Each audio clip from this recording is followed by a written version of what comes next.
All right, guys, it's been a long time coming. This beast has been sitting in the basement now for a while. We finally got those 40s out of the way, and we got this tank up on top of on that stand above the 40 breeders. This is just some of the stuff. Now, the biggest challenge for me being up here in Canada was accessing some of the actual materials to be able to do some of the build.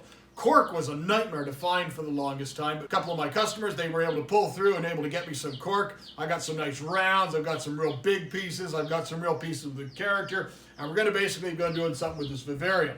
Now, you see all sorts of stuff here in front of you. First thing we're going to do is we're going to take the top off this thing, because we're not going to be using this top. This top is all screen mesh, great for containing an animal or something like that, but the problem being is this vivarium is going to be a full-on rainforest. We're not going to want that. So we're going to be replacing that with a solid acrylic top, which I'm getting made to fit. Okay, that's going to be made to fit. Then we got to start actually doing the build. Now with all this materials, there's so much stuff that we've got to consider.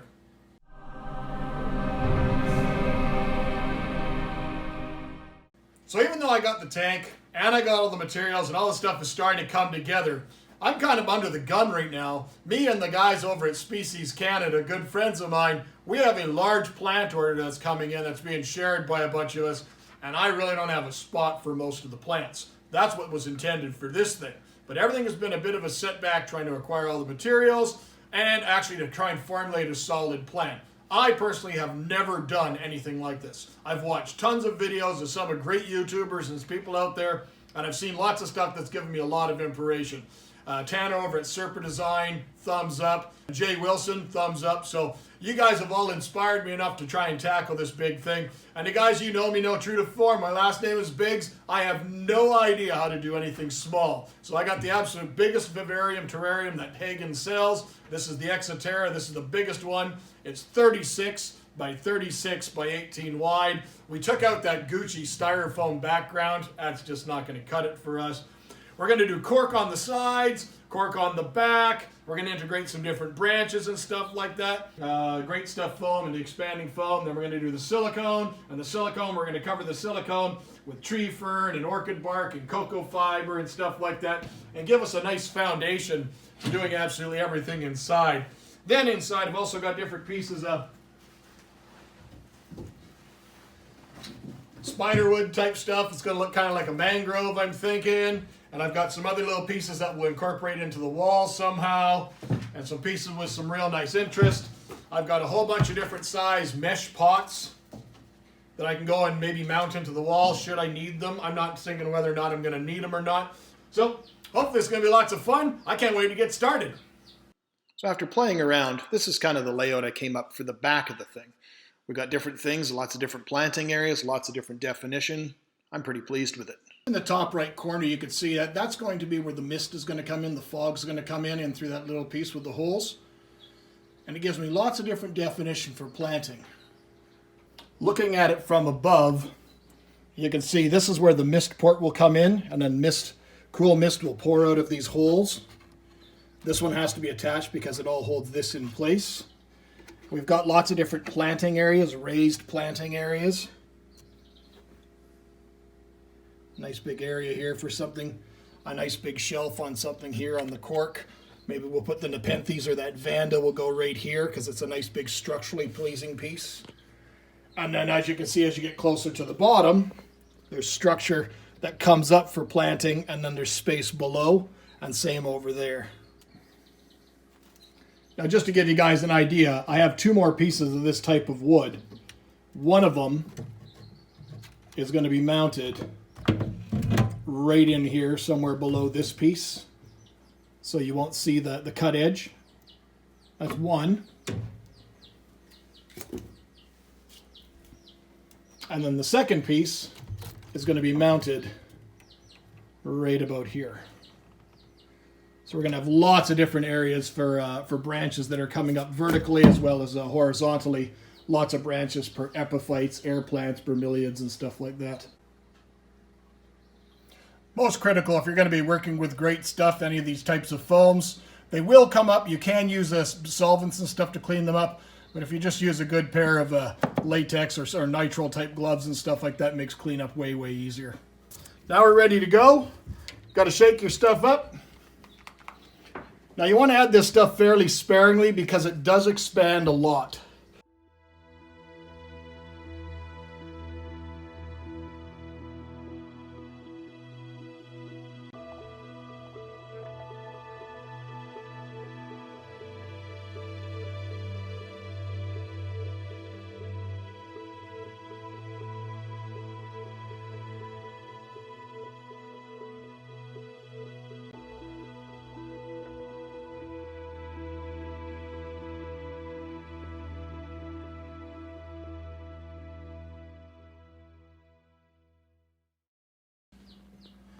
You can see that all the foam is cured.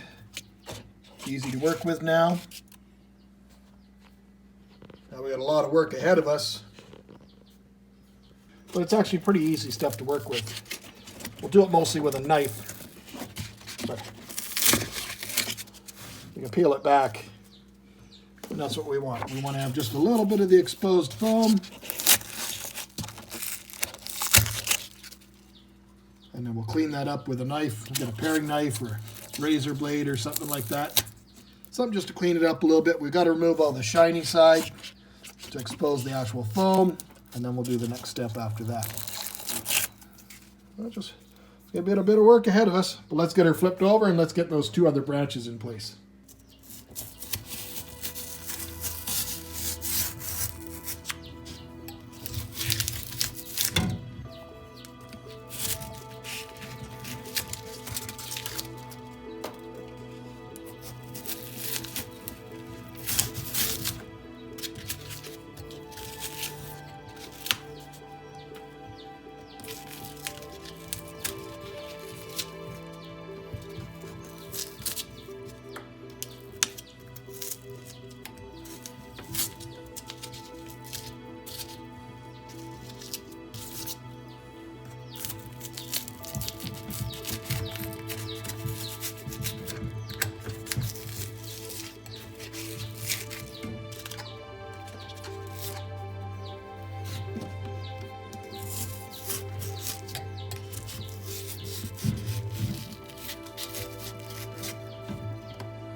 We may as well try and clean up this side as best we can first.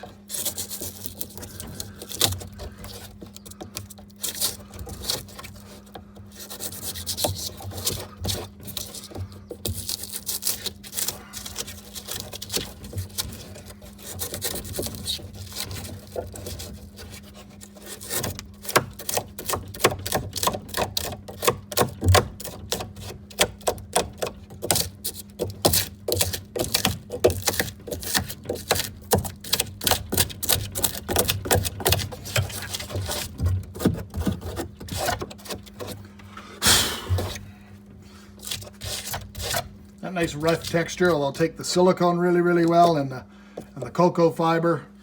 Well, here's the results of day one. Very pleased with the amount of work we were able to accomplish. This is the entire back wall and the right-hand side. Up in the top corner there, you can see that's the port where the fog is going to come in from the humidifier. Detail on the wood, you can see the foam was all cut back to look kind of rough. In part 2 of the video series, we're going to tackle the last wall, and then we have a surprise. My daughter Riley is coming on board, and she's going to help us tackle all the finishing touches. As always, thanks for watching, and until next time, take care.